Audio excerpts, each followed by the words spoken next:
Good morning. This is Observer Television News for Monday, December 8th. I'm Laura Stanley here with Kinga Jacob, and here are the headlines. Police charge a 52-year-old man with the murder of his wife. Raptors lose a close game, and a winner is crowned in the So You Think You Can Dance competition. And now to our top story. Kinga? Thanks, Laura, and good morning, everyone. Police charged a Toronto man with second-degree murder yesterday after they found his wife dead in their family home. Toronto Police Department Sergeant Gary Giroux said the man, 52-year-old Mladen Praljak, is under police supervision in a hospital. The man has self-inflicted wounds to his arms. An autopsy showed that his wife died of a single stab to the chest. The man named JSR has been found guilty of second-degree murder for the 2005 Boxing Day shooting that killed 15-year-old Jane Kriba. It took jurors 4 days before reaching a verdict Sunday afternoon. JSR was also found guilty of 2 charges of aggravated assault and 5 weapons charges. JSR is among 8 other people who face manslaughter and second-degree murder charges related to the shooting. The trials are scheduled for next year. A report from the RCMP's fraud squad says that organized crime has become a significant threat to the Canadian economy. Crime groups are shifting from the conventional smuggling, extortion, and counterfeiting. Instead, Mounties said, they are moving to a more sophisticated realm of high finance and market manipulation. RCMP's integrated market enforcement team said that major crime groups use professional facilitators within the industry. This report is the first strategic intelligence report by the fraud squad. The death toll of Canadian soldiers killed in Afghanistan has now hit 100. Corporal Mark Robert McLaren, Warrant Officer Robert John Wilson, and Private Dimitrios Deplaros was killed Friday after the vehicle they were traveling in was hit by a roadside bomb. The bodies of the 3 soldiers will travel across the Highway of Heroes from Trenton to Toronto sometime today. Investigators are trying to figure out if the young man whose car swerved off a Burlington highway yesterday had been speeding. The 20-year-old man struck the guardrail and a lamp on the QEW at Walker's Line, police said. He died of his injuries in Hamilton Hospital later that morning. His name will not be released until his next of kin are notified. Just north of the lakeshore off the Don Valley Parkway, you'll find workers of the CoreX ULC on the picket line. Over the past 5 months, they have set up a cozy camp just outside the factory gates. Observers TV's Alison Werbowetsky reports. We'll have that for you at a later time. A Toronto neighborhood is divided over a Walmart shopping center that might be moving in next door. Abby Crosby reports. Eastern Avenue could soon be home to a new Walmart. It's an addition that's causing a headache for some Leslieville business owners. Michael Simpson is less than impressed. It's a terrible idea.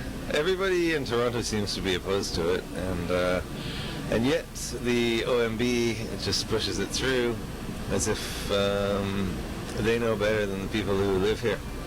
Greg Latta lives in the area. He doesn't understand what all the fuss is about. As far as Walmart goes, it's only it'll create jobs, and it's just going to bring more people into the neighborhood.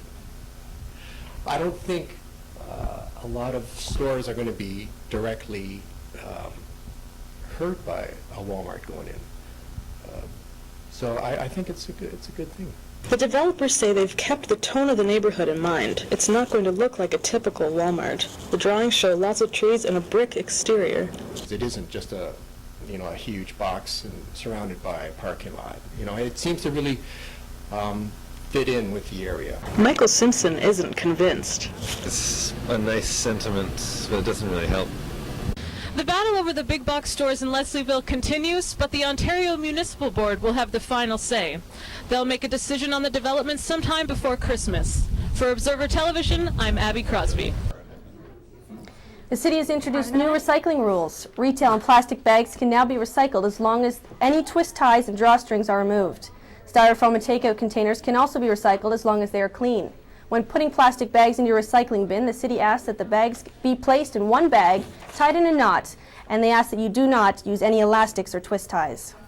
And oh dear, a fawn was rescued by 2 men early Saturday, Northumberland OPP and county paramedics said.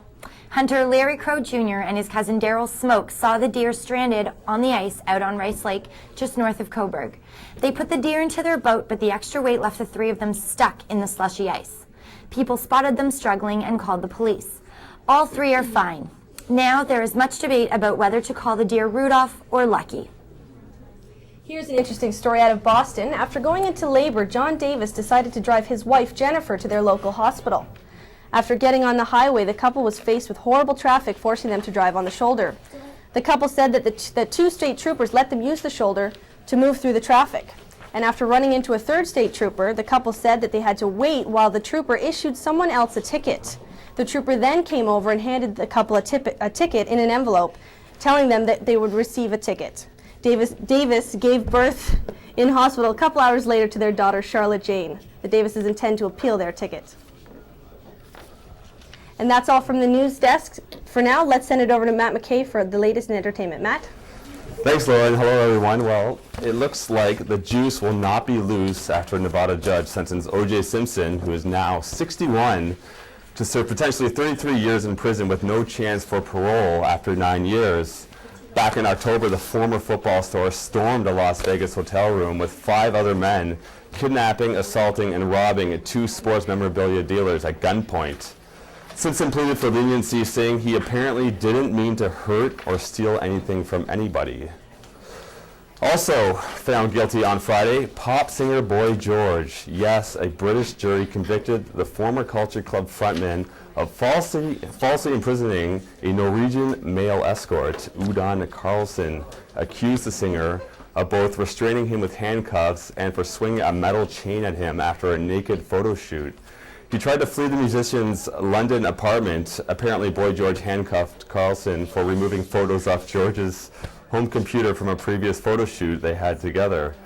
Sentencing will take place on January 16th. I can't read numbers.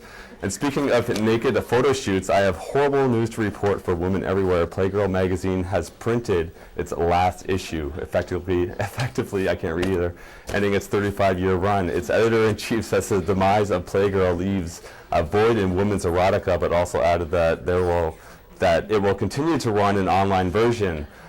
The final version of the magazine is available on newsstands now. And finally, Fox News Channel announced influential conservative radio talk show host Bill O'Reilly will give up his syndicated show in the new year.